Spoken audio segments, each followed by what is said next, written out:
കേരളത്തിലെ ജനങ്ങൾ ഇത്തവണ ഒരു ഭരണമാറ്റം ആഗ്രഹിക്കുമ്പോൾ നിർബന്ധമായി ഇപ്പോൾ നിലവിലെ സർക്കാർ താഴെ ഇറങ്ങണമെന്ന് ആഗ്രഹിക്കുമ്പോൾ മെയ് 4-ാം തീയതി തെരഞ്ഞെടുപ്പ് ഫലം വരുമ്പോൾ ആ ട്രെൻഡിനൊപ്പം UDF-നൊപ്പം നാദാപുരം ഉണ്ടാവുന്ന കാര്യത്തിൽ തർക്കമില്ല. നാദാപുരത്ത് ഇത്തവണ നടക്കുന്നത് ശക്തമായൊരു പോരാട്ടമാണ്. ഇത്തവണ നാദാപുരം നിയോജക മണ്ഡലം തിരിച്ചുപിടിക്കുമെന്നുള്ള ആത്മവിശ്വാസമാണ് UDF നേതൃത്വം പ്രകടിപ്പിക്കുന്നത്. അതിനായി അവർ രംഗത്തിറക്കിയിരിക്കുന്നത് യുവ സ്ഥാനാർത്ഥിയായിട്ടുള്ള KSUവിൻ്റെ മുൻ സംസ്ഥാന അധ്യക്ഷനായിട്ടുള്ള യൂത്ത് കോൺഗ്രസിൻ്റെ ദേശീയ സെക്രട്ടറി ആയിട്ടുള്ള KM അഭിജിത്തിനെയാണ്. അഭിജിത്ത് തിരക്കാണ് പ്രചരണത്തിൻ്റെ. അഭിജിത്ത് ഇപ്പോൾ നമുക്കൊപ്പം ചേരുന്നുണ്ട്. ഈ തിരക്കിനിടയിലുള്ള ഓട്ടോ ആണല്ലേ?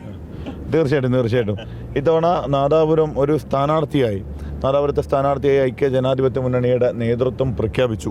പക്ഷേ ആ പ്രഖ്യാപിക്കുന്ന മിനിറ്റിൽ ഞാൻ സ്ഥാനാർത്ഥിയും തൊട്ടടുത്ത മിനിറ്റിൽ ഈ നാദാപുരത്തെ ഓരോ കുടുംബത്തിലെയും ഒരു അംഗമെന്ന രീതിയിലാണ് ഞാനിവിടെ സ്വീകരിക്കപ്പെട്ടത്. ഇപ്പോൾ രാത്രിയൊക്കെ വൈകി 12-1 മണിക്കാണ് ക്യാമ്പയിനുകൾ നടന്നു പോകുന്നത്. ആ സമയത്തും കൈക്കുഞ്ഞുങ്ങളുമായി അമ്മമാരും ഉമ്മമാരും ഉൾപ്പെടെയുള്ള എല്ലാവരും വരികയാണ്. അപ്പോൾ സ്വാഭാവികമായിട്ട് ഇത് വലിയൊരു ഒരു സ്ഥാനാർത്ഥി എന്നതിനപ്പുറത്തേക്ക് ഒരു കുടുംബത്തിലൊരു അംഗമായി ഈ നാട് ഏറ്റെടുത്തു എന്നതാണ്.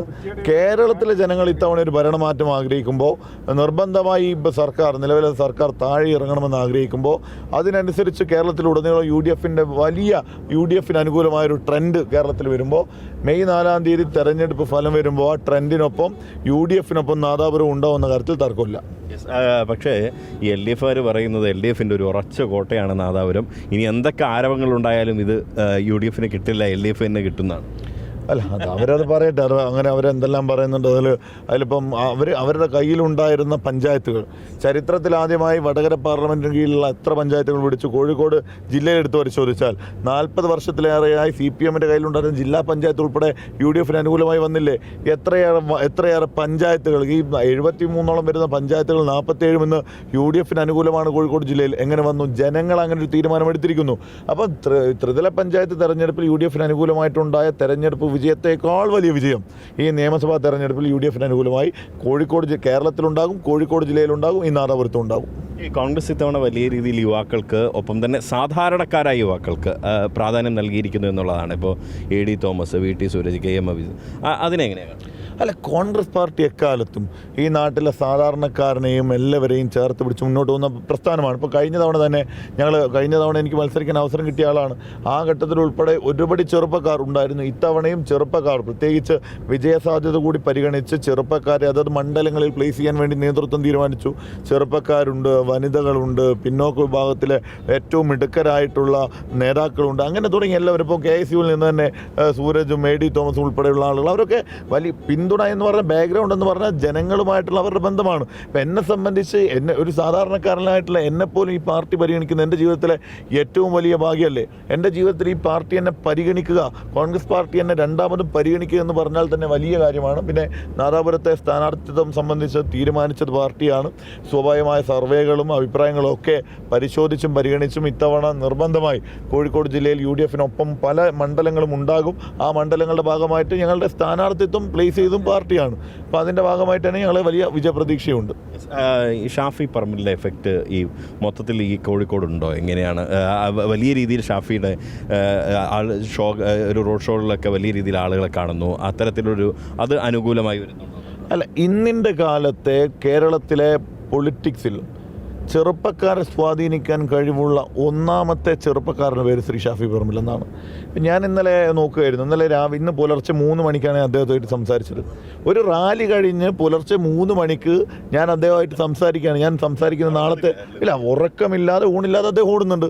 അത് കാസർഗോഡ് മഞ്ചേശ്വരം മുതൽ തിരുവനന്തപുരം പാറശാല വരെ അദ്ദേഹത്തിന് വേണ്ടി ഡിമാൻഡുണ്ട്. കാരണം അദ്ദേഹം അത്രത്തോളം ക്രൗഡ് പുള്ളറാണ്. പിന്നെ ക്രൗഡ് പുള്ളറായിട്ടുള്ള പല നേതാക്കളും തെരഞ്ഞെടുപ്പിൽ മത്സരിക്കുന്നു. ആ ഒരു പ്രയാസം കൂടിയുണ്ട്. അപ്പോൾ അങ്ങനെയൊക്കെയുള്ള ഘട്ടത്തിൽ അവൈലബിൾ ആയിട്ടുള്ള കേരളത്തിലെ ചെറുപ്പക്കാർ, കേരളത്തിൽ മാത്രമല്ല ഇന്ന് കോൺഗ്രസിൻ്റെ ദേശീയ മുഖങ്ങളാണെങ്കിലും സംസ്ഥാന മുഖത്തിലും ഇത്രയും ജനങ്ങളെ സ്വാധീനിക്കാൻ കഴിയുന്ന മറ്റൊരു ചെറുപ്പക്കാരൻ്റെ പേര് പ്രയാസമായിരിക്കും. ആ രീതിയിൽ ജനങ്ങൾ ഏറ്റെടുത്ത നേതാവിൻ്റെ പേരാണ്, ജനനേതാവിൻ്റെ പേരാണ് ശ്രീ ഷാഫി പറമ്പിൽ. ആ ഒരു വലിയ പിന്തുണ ഞങ്ങൾക്ക് നാദാപുരത്തുണ്ട്, ഈ വടകര പാർലമെൻറ്റിലുണ്ട്, കോഴിക്കോട് ജില്ലയിലും കേരളത്തിലൊക്കെ ഉണ്ട്. വളരെ പോസിറ്റീവാണ്. ഞാൻ പോകുന്നിടങ്ങളിലൊക്കെ അമ്മമാരും ഉമ്മമാരും ചോദിക്കുക, മോനെ ഷാഫിയപ്പം അവർ എന്നുള്ളത്. അപ്പോൾ അത്രത്തോളം അവരുടെ കുടുംബ കുടുംബത്തിലൊരാളാണ്. ആ രീതിയിൽ അദ്ദേഹത്തെ ജനങ്ങൾ ഏറ്റെടുത്തുന്ന ഒരു വലിയ സന്തോഷമുള്ള കാര്യമാണ്. ഞാൻ ഈ പോസ്റ്ററുകൾ ശ്രദ്ധിച്ചു. അഭിമാനത്തോടെ നാദാപുരം, അത് നാദാപുരത്തിൻ്റെ അഭി എന്ന രീതിയിലേക്ക് മെയ് 4 മാറും.